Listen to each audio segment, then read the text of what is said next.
Hello HSC M, তোমরা সকলে কেমন আছো? আশা রাখছি তোমরা সকলে অনেক অনেক ভালো আছো। পুরো ক্লাস জুড়ে আমি তোমাদের সঙ্গে আছি, মোহাম্মদ আবু তালেফ। আমরা আজকে শিখব রেওয়া মিল পর্ব 2। কোন কোন দফাগুলো রেওয়া মিলে বসে, কোন কোন দফাগুলো রেওয়া মিলে বসে না। যেগুলো বসে না তার মধ্যে আবার অনেকগুলো বসে, আবার অনেকগুলো বসে না, সেগুলো বিষয় নিয়ে আমরা আলোচনা করব।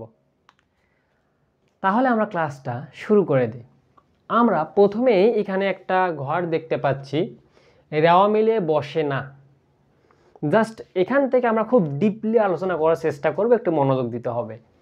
রেওয়া মিলে কোনটা কোনটা বসে না এখানে একটু দেখো। প্রারম্ভিক হাতে নগদ, এটা বসে না। প্রারম্ভিক ব্যাংকজমা উদ্বৃত্ত, এটাও বসে না। প্রারম্ভিক দেনাদার পাওনাদার বসে না। এখানে একটা বিষয় লক্ষণীয়, দেখো প্রারম্ভিক প্রারম্ভিক প্রারম্ভিক, তার মানে প্রারম্ভিক হাতে নগদ ব্যাংকজমা দেনাদার, এবং আরেকটা কি এখানে আছে পাওনাদার, তার মানে এগুলা কি হয় না, বসে না। আবার দেখো সম্ভাব্য দায়, সম্ভাব্য আয়, এগুলাও বসে না। তার মানে সম্ভাব্য কোনো কিছুই বসে না, কি বসে। সম্ভাব্য ব্যয়টা ডেবিট ঘরে বসে। সম্ভাব্য ব্যয় কোথায় বসে? ডেবিট ঘরে বসে। আবারও শোনো, লিখে নিতে হবে। 1 নাম্বার, 2 নাম্বার, 3 নাম্বার এগুলো বসেই না, এবং 4 নাম্বারও বসে না। শুধু এই 4 নাম্বারে কি বসে? সম্ভাব্য ব্যয় ডেবিট পাশে বসে। দায় এবং আয় জীবনেও বসবে না। মূলধন বসবে না। সমাপনী মজুত পণ্য বসবে না। সমাপনী মণিহারি বা অব্যবহৃত মণিহারি বসবে না।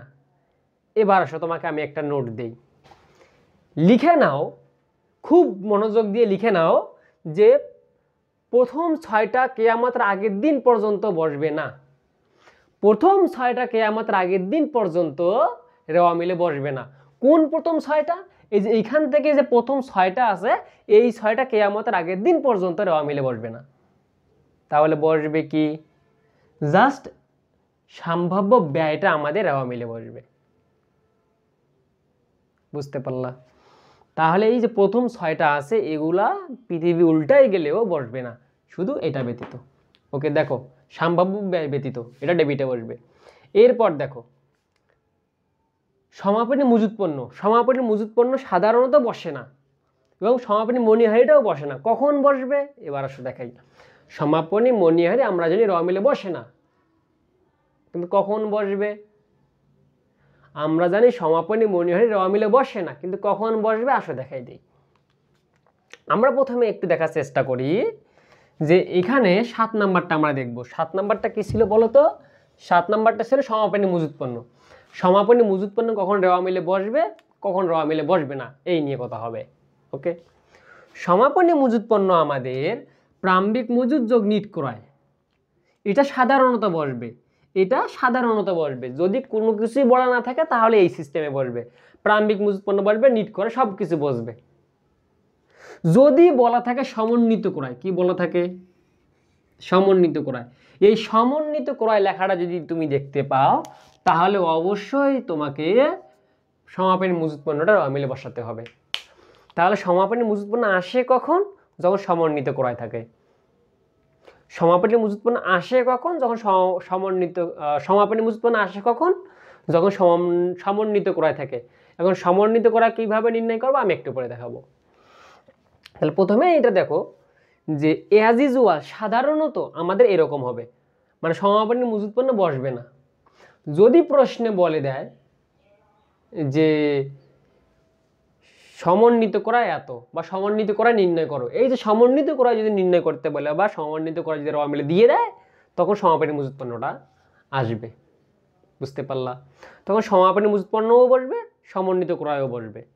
আর যদি সমাপনী মজুত সমন্বিত ক্রয় না থাকে, তাহলে প্রারম্ভিক মজুত পণ্যও বসবে, নিট ক্রয়ও বসবে। বুঝতে পারলা? বুঝতে পারলা? তার মানে সমাপনী মজুত পণ্য যে আমাদের কনফিউশনটা ছিল, এটা আমাদের ক্লিয়ার। অনেক সময় বসে, অনেক সময় বসে না। কখন বসে? যখন সমন্বিত ক্রয় থাকে।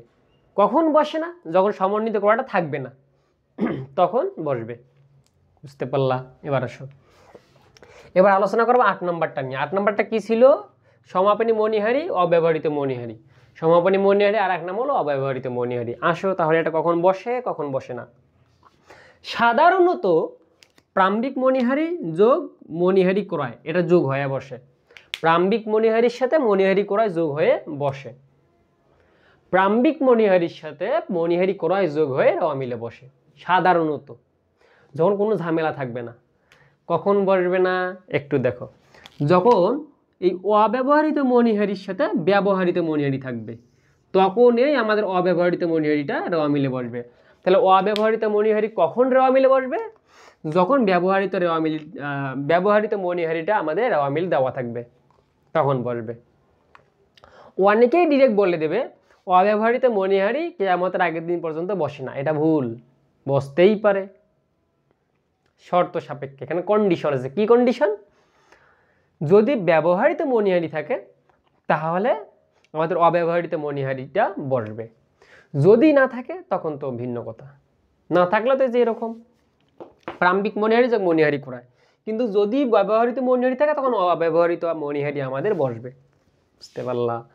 তাহলে আশা রাখছি আমরা এই বিষয়টা বুঝতে পেরেছি। এখন একটা প্রশ্ন থেকেই যায় যে সমন্বিত ক্রয় আমরা কিভাবে নির্ণয় করব। সমন্বিত ক্রয় নির্ণয় সিস্টেমটা হলো প্রাম্বিক মজুদ যোগ নিট ক্রয় বা সমাপনী মজুদ। প্রাম্বিক মজুদ যোগ নিট ক্রয় বা সমাপনী মজুদ। তাহলে এটা কি হবে বলো তো? সমন্বিত ক্রয়। যেহেতু আমরা এখান থেকে সমাপনী মজুদটা বাদ দেই, সেই কারণেই আমরা সমাপনী মজুদটা সমন্বিত ক্রয়ের সাথে যোগ করি বা রেওয়া মিলে দেখাই। এত কিছু বুঝতে হবে না। এই সমন্বিত ক্রয় নির্ণয় সিস্টেম কি? প্রাম্বিক মজুদ যোগ নিট ক্রয় বা সমাপনী মজুদ, এটা সমন্বিত ক্রয় নির্ণয় সিস্টেম। এখন যদি সমন্বিত ক্রয় থাকে তাহলে তো সেটা রেওয়া মিলে বসাবাই, এবং পাশাপাশি সমাপনী মজুদ পণ্যটা তখন রেওয়া মিলে বসাবা। সমন্বিত ক্রয় না থাকলে যেমন আছে, যেমনভাবে শিখিয়ে এসেছো তেমনভাবে বসাবা। যদি রেওয়া মিল ব্যবহৃত মণিহারি দেওয়া থাকে তখন শুধু অব্যবহৃত মণিহারি বসবে। যদি ব্যবহৃত মণিহারি না থাকে তাহলে তো অব্যবহৃত মণিহারি বসবেই না। এই অ্যাজ ইউজুয়াল যেমন আছে সেমনই হবে। আই হোপ তোমাদের ক্লিয়ার। আর একটা বিষয় দেখাই দিই, অনেকেই মুনাফা জাতীয় ব্যয় নির্ণয় করতে পারো না। মুনাফা জাতীয় ব্যয় কীভাবে নির্ণয় করবে এটা দেখো। এটা মূলত খ বা ক বা গ এরকম একটা নাম্বারে আসে, এবং 3-4 নাম্বারের জন্য এটা আসে। মুনাফা জাতীয় ব্যয় নির্ণয় করার সিস্টেমটা হলো প্রাম্বিক মজুদ যোগ নিট ক্রয় বা সমাপনী মজুদ যোগ অন্য অন্য ব্যয়। প্রাম্বিক মজুদ যোগ নিট ক্রয় বা সমাপনী মজুদ যোগ অন্য অন্য ব্যয়, যত প্রকার ব্যয় আছে। বুঝতে পারলা? তাহলে এগুলো যদি তুমি যোগ করো তাহলে পেয়ে যাবা মুনাফা জাতীয় ব্যয়। মুনাফা জাতীয় ব্যয় তোমাকে যদি প্রশ্নে দেয় মুনাফা জাতীয় ব্যয় নির্ণয় করো, কিভাবে নির্ণয় করবা? এই যে প্রসেস, এটা প্রসেস। এটা হয়তো বা তোমার কখনো কখনো প্রাম্বিক মজুদ দেওয়া থাকবে না, সমাপনী মজুদ থাকবে না, তখন কি ক্রয় এবং এটা যোগ করতে হবে। অনেক সময় দেখবা অন্য অন্য ব্যয় নাই এবং সমাপনী মজুদ নাই, শুধু এই দুটো যোগ করলে আমাদের মুনাফা জাতীয় ব্যয় হয়ে যাচ্ছে। সবগুলো যে থাকতে হবে বিষয়টা এমন না। অন্য অন্য ব্যয় মানে কি আরও যতগুলো এর সাথে যায়। ওকে, আশা রাখছি তোমরা আমার কথাটা বুঝতে পেরেছো। এখানে আর তেমন কোনো কিছুই বলার নেই, এবং আমরা নেক্সট পর্বে আলোচনা করব একদম সরাসরি ম্যাথ। ততক্ষণ পর্যন্ত অপেক্ষা করো। এবং অবশ্যই তোমাদেরকে আমি প্রথম ভিডিওয়ে দেখিয়েছিলাম যে তোমরা কিভাবে রেওয়া মিলের ডেবিট এবং ক্রেডিটগুলো মনে রাখতে পারো। সো তাহলে আজকের ক্লাসটি পর্যন্তই। ভালো থাকো, সুস্থ থাকো। আগের ক্লাসটা না দেখলে দেখে আসো, তারপর এর পরবর্তী ক্লাসে তুমি ক্লাস করতে যাবা, এর আগে যাবা না। তাহলে ভালো থাকো, সুস্থ থাকো। আল্লাহ।